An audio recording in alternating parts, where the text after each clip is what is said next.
En esta sesión entonces vamos a revisar los modelos matemáticos que son aplicables al equilibrio de fases. Fundamentalmente, los modelos que relacionan todas las variables que podemos tener en un sistema en equilibrio líquido-vapor. Habíamos comentado que en este tipo de sistemas tenemos dos fases, un estado de agregación líquido, otra porción del sistema se encuentra en estado de agregación vapor o gas. Entonces tenemos los criterios de equilibrio, sabemos que la energía libre de Gibbs en ambas fases es igual debido a la restricción de equilibrio. A su vez conocemos también que en la otra fase, para cada componente también, la energía libre de Gibbs es igual. Recordemos que la energía libre de Gibbs se refiere a una propiedad de estado termodinámica que se puede calcular como la resta de entalpía menos el producto de temperatura por entropía. Eso lo revisamos en sesiones anteriores. Entonces, vamos a definir inicialmente la nomenclatura.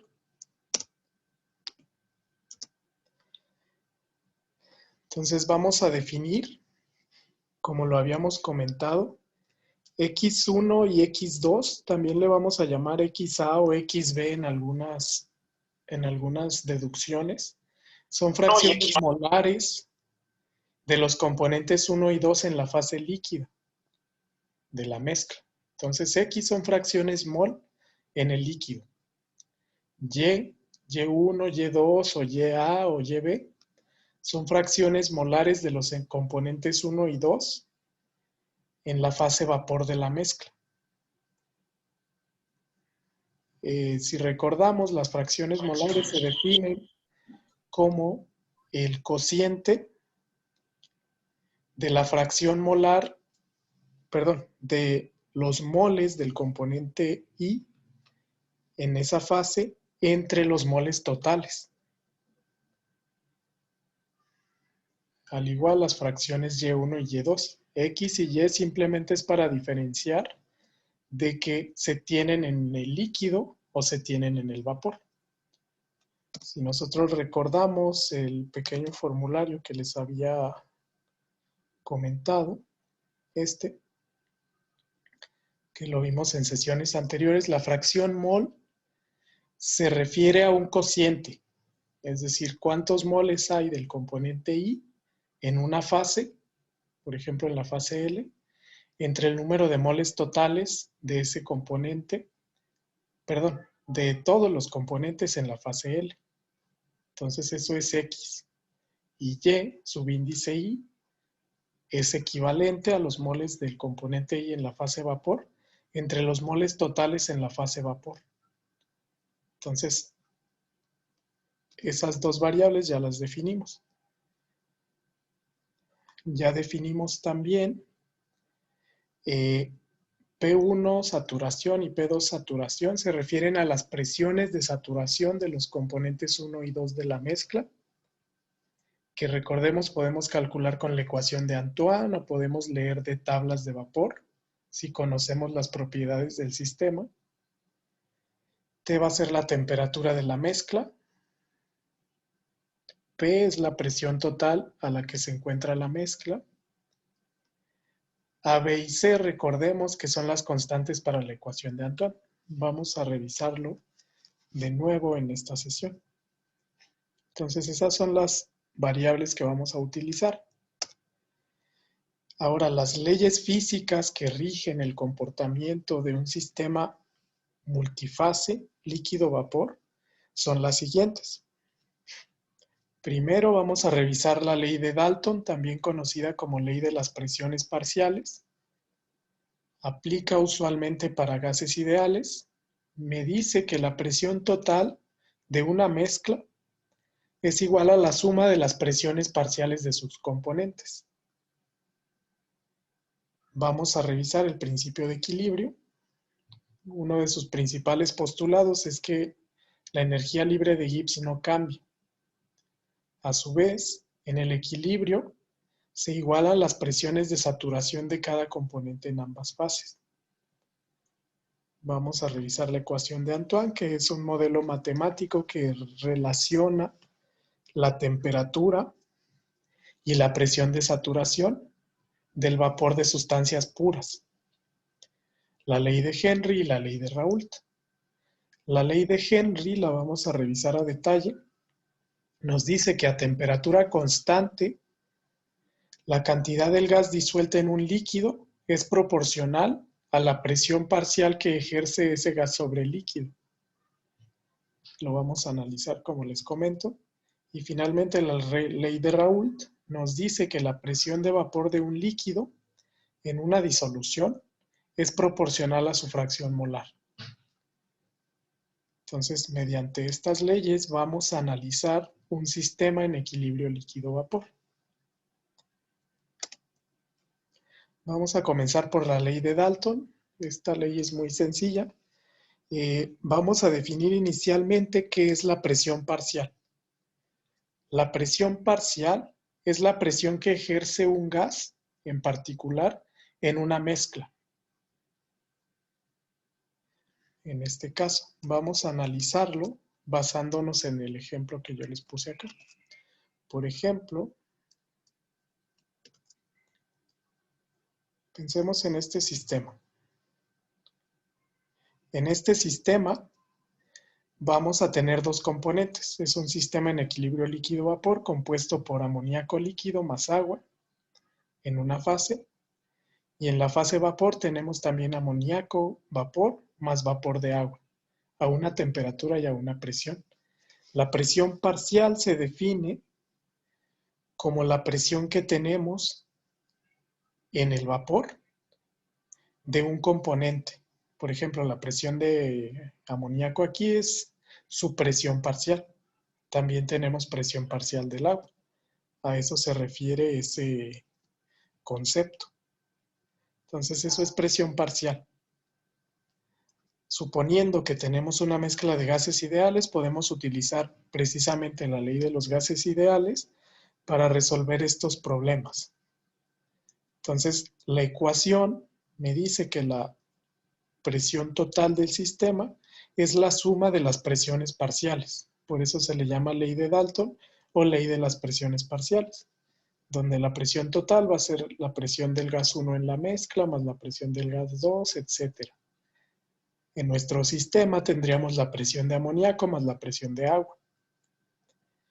A su vez, la ley de Dalton se puede utilizar con fracciones molares. Una fracción molar, si ustedes recuerdan, es el número de moles del componente I entre los moles totales. Pero yo puedo sustituir en esa ecuación, utilizando la ley de gas ideal, la siguiente ecuación. Por ejemplo, lo voy a hacer aquí. Entonces, para este sistema yo puedo realizar el siguiente análisis. El número de moles del componente 1 entre el número de moles totales es lo que nosotros llamamos fracción molar. Entonces, en esa ecuación yo puedo realizar una serie de ajustes. Recuerden que definimos la ley de Dalton como la ley para gases ideales.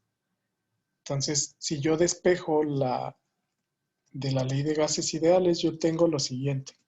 Tengo presión-volumen igual a nRT. Esa es la ley de gases ideales. Yo puedo despejar de ahí, puedo despejar el número de moles. Entonces, número de moles es igual a presión-volumen sobre RT. Y yo lo puedo generalizar del componente 1, por ejemplo, o del componente I.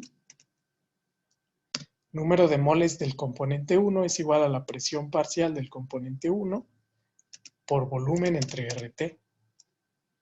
Entonces, si yo sustituyo esto, también sé que el número de moles totales va a ser igual a presión total por volumen entre RT. Entonces noten que si yo divido N1 entre NT, se elimina volumen entre RT. Entonces, si yo divido el número de moles del componente 1 entre el número de moles totales, es equivalente a la presión del componente 1 entre la presión total. Ese es un postulado también de la ley de Dalton. De ahí surge esto. Y surge en el gas o surge en el vapor. Entonces, en el vapor, yo puedo despejar de ahí presión 1 del gas, es decir, la presión parcial del gas 1 es igual a su fracción molar en la fase vapor por la presión total. Entonces, esta ecuación es una consecuencia de la ley de Dalton de las presiones parciales. De tal modo que si yo conozco la presión total y conozco la fracción, por ejemplo, de amoníaco o la fracción de agua en el vapor, yo puedo calcular su presión parcial. Bastaría con despejar de esta ecuación. Presión parcial del gas 1 igual a la fracción molar por la presión total. En el estado de saturación, esta presión parcial es la presión de saturación, que precisamente viene definida por la ecuación de Antoine. Entonces a eso se refiere la ley de Dalton de las presiones parciales. Vamos a pasar a la ecuación de Antoine. Aquí la presión de saturación se relaciona con la temperatura de saturación mediante esta relación. Esta es la ecuación de Antoine.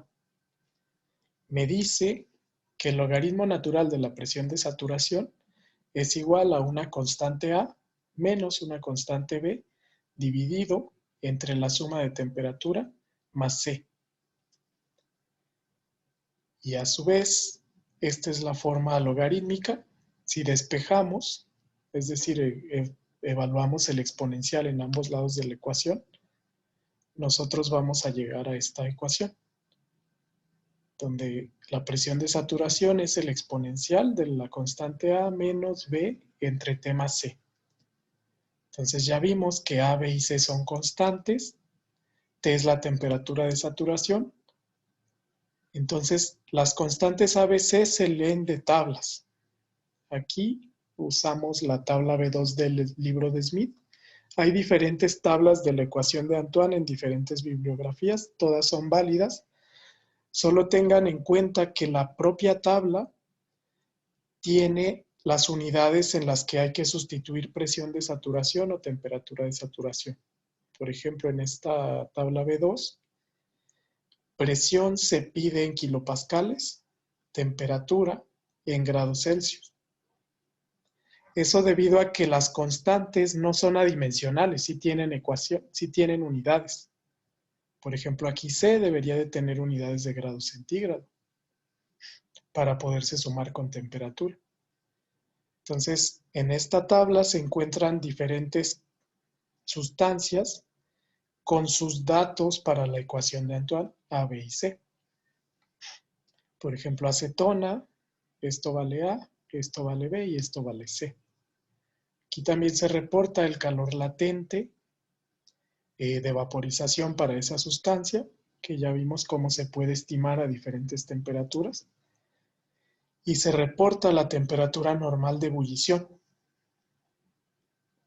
Entonces, este modelo se va a utilizar principalmente para relacionar presión de saturación con temperatura de saturación, para poder modelar un sistema en equilibrio líquido-vapor. El siguiente modelo es el denominado ley de Henry. La ley de Henry es un modelo matemático que expresa la solubilidad de una fase en otra. Por solubilidad entendemos como la cantidad máxima de soluto que puede disolverse en un líquido a una temperatura especificada, y su valor se encuentra generalmente en manuales. Esta es una propiedad química. Entonces, por ejemplo, Si analizamos un sistema en equilibrio líquido-vapor, tenemos que se tiene un gas disuelto en un líquido. En realidad esta es la fase líquida, no es pura, sino que una parte del gas se disolvió aquí. A su vez, parte del líquido se evapora hacia la fase gas.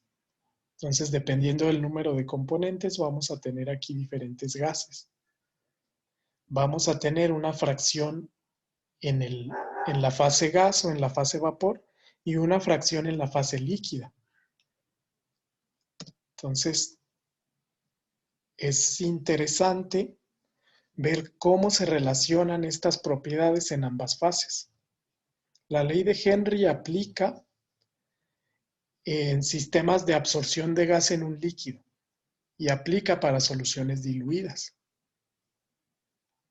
Entonces, sus principales postulados son los siguientes. Se ha observado que en este tipo de sistemas líquido-vapor, la fracción molar del componente I en la fase gaseosa es proporcional a la fracción molar del componente I en la fase líquida. Entonces, mientras más líquido se tenga disuelto, mientras más gas se tenga disuelto en el líquido, significa que hay más cantidad de gas, que esa fase es más rica en el componente A, por ejemplo. También se menciona que la presión parcial del componente I en la fase gas es proporcional a este producto, a la presión total multiplicada por la fracción del componente I en la fase líquida. Entonces, si unimos estas dos cantidades, estas dos ecuaciones, introduciendo una constante de proporcionalidad, llegamos a esta ecuación que me dice que la fracción molar del componente I en la fase líquida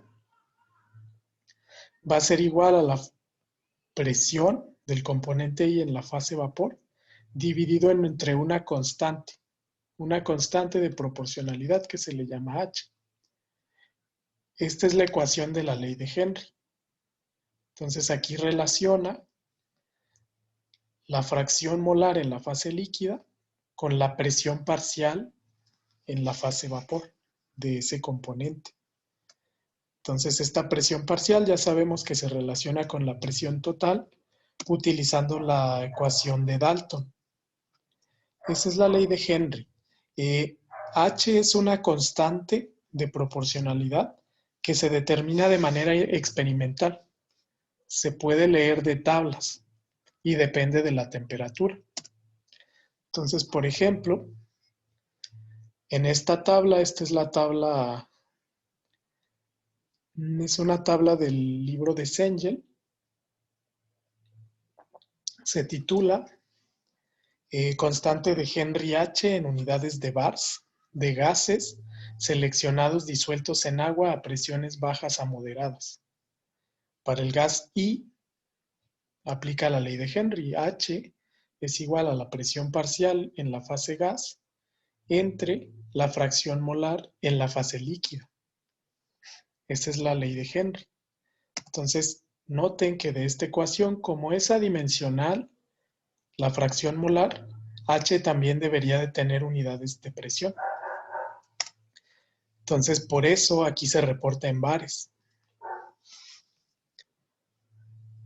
Entonces, para diferentes solutos disueltos en agua. La constante de Henry depende de los dos sistemas, del componente gaseoso y del componente líquido. Aquí el componente líquido para todos es agua. Entonces noten, por ejemplo, para el ácido sulfídrico, a mayor temperatura, a 340 Kelvin, por ejemplo, es más grande la constante de Henry. Entonces, de tablas vamos a consultar estos valores. Por regla general, podemos considerar los siguientes aspectos. La concentración de un gas disuelto en un líquido es inversamente proporcional a la constante de Henry.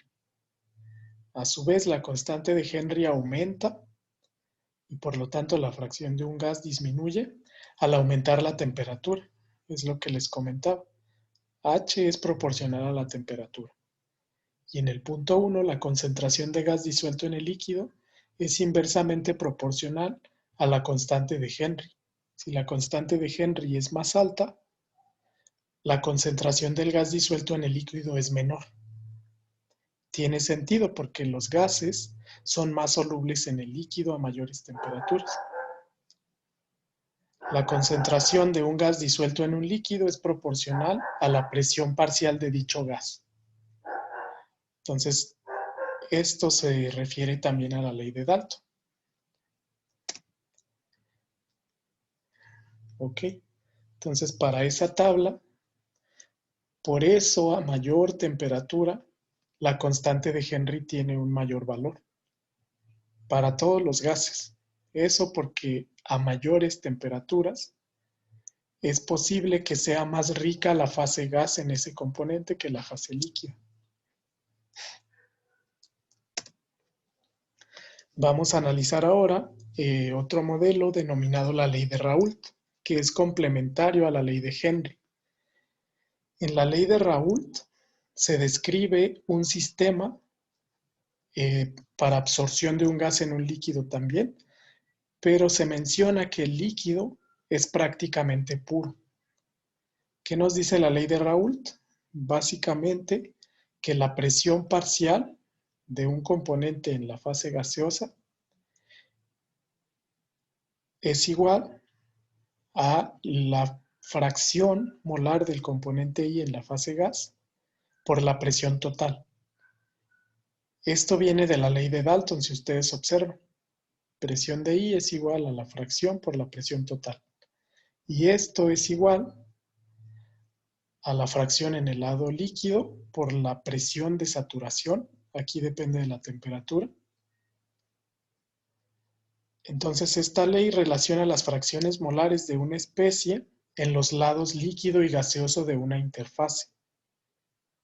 P I de saturación es la presión de saturación de la especie I a la temperatura de la interfase. Noten que esta se puede determinar con la ecuación de Antoine.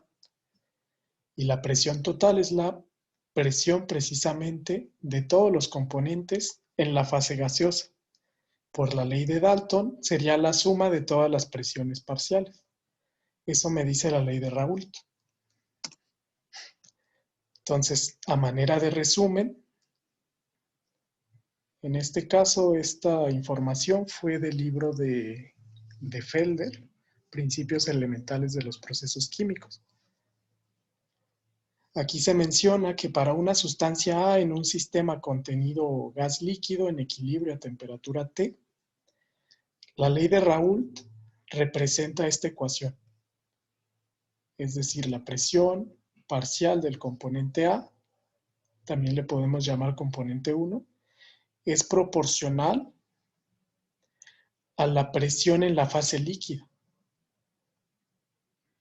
Entonces, esta ecuación nos dice que la presión del componente A, esto viene de la ley de Dalton, es igual a la fracción en el líquido que multiplica a la presión de saturación del componente A, como si fuera puro. A eso se refiere esta ecuación. PA con un asterisco es la presión de vapor del líquido puro a la temperatura T. Y Ya es la fracción molar de A en la fase gaseosa. Generalmente la ley de Raoult es válida cuando la fracción del componente A se acerca a 1, es decir, cuando el líquido es casi puro. Para el caso de la ley de Raoult, es una aproximación que en general es válida, como les comento, cuando es casi puro. No así la ley de Henry. Por ejemplo, aquí se menciona como nota cuando la fracción en el líquido es 1, es decir, el líquido A es puro, la ley de Raoult se puede reducir a esta ecuación, donde presión parcial del componente A en la fase gas es igual a la presión parcial del componente A en la fase líquida. Para la ley de Henry, también la podemos expresar como sigue. En este caso, la presión parcial del componente A sigue siendo la fracción en el vapor por la presión total, y eso se puede determinar como la fracción del componente A en la fase líquida por la constante de Henry. Aquí se menciona que generalmente es válida la ley de Henry para soluciones donde la fracción del componente líquido se acerca a cero, es decir, soluciones diluidas. Entonces, estos modelos los vamos a aplicar en el estudio de sistemas en equilibrio de fase líquido-vapor.